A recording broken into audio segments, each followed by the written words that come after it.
Now I come to the responsibilities of Amir. They have their obligations. The office bearers have their obligations too. They must be kindly towards the people on whom they have been appointed. Not to rule, I can say, I can't use that word, but to run in the administration. They follow him, the Amir, only for the sake of Allah, not in his personal capacity. And to make it more particular, of course, ultimate end is to please Allah and nothing else. But to make particular, they follow the Amir because he has been appointed by Khalifatul Masih, for no other reason. They follow the entire system of organization because that system has been approved by Khalifatul Masih. They have not accepted that, or they have not taken oath of allegiance to every MD.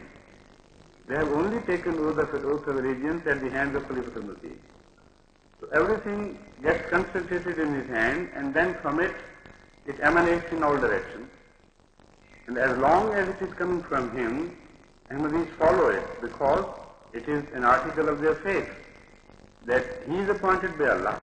So as I have said, ultimately their obedience is to Allah and not to a single person or a human being. So this is the entire system in a nutshell. So because they do it, because they have got delegated powers from Khalifatul Masih, they must not misuse their delegated powers.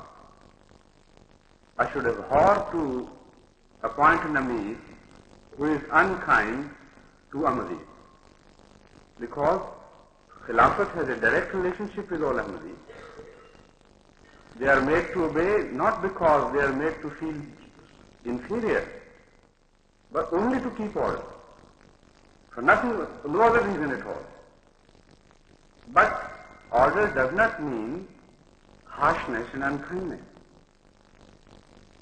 I should not feel safe myself in the hands of any Amir who does not behave like I should love to behave toward our Ahmadis. So this must not happen. No missionary in charge, no president should misuse these powers, because when they hurt those Ahmadis and they obey them despite being hurt only for the sake of Allah, they will be hurting me and they will be going away from the cause path of Allah. So it's a very serious affair.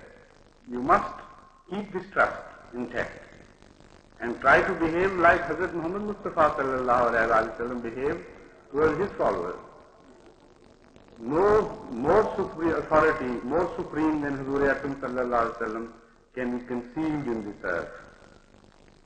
In this world, it's impossible to conceive of a person with greater authority, because he was representing Allah in all consummation. No one had ever represented Allah before like Hazur Akram sallallahu alaihi wasallam did. So if some people object to Islamic way of organization as dictatorial, no one on earth could claim such dictatorial power in the worldly terms as Hazur Akram sallallahu alaihi wasallam assumed after the prophethood. But there is no dictatorship in Islam. Greater the power or concentration of power, more fearful is the office, because everybody is ultimately answerable to Allah. With the result that fear intensifies, the greater your power increases.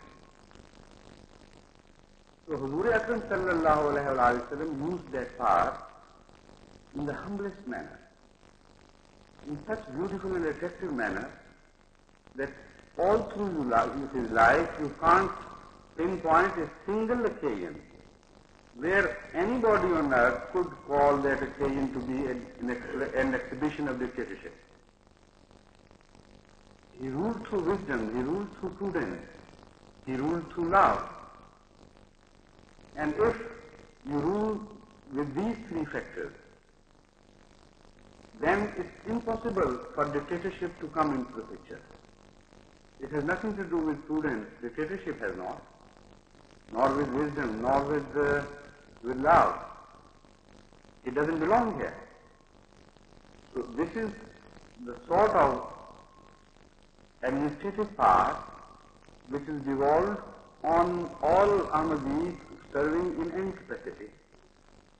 So they must be very wary that they should keep the honor of this trust alive and intact, and must not misuse it in any way. If these two aspects are attended, then most of the problems automatically dissolve into thin air, as if they had never been. This is the ideal society which Jamaat Ahmadiyya is endeavoring to create, and towards this end you must put in all your endeavors.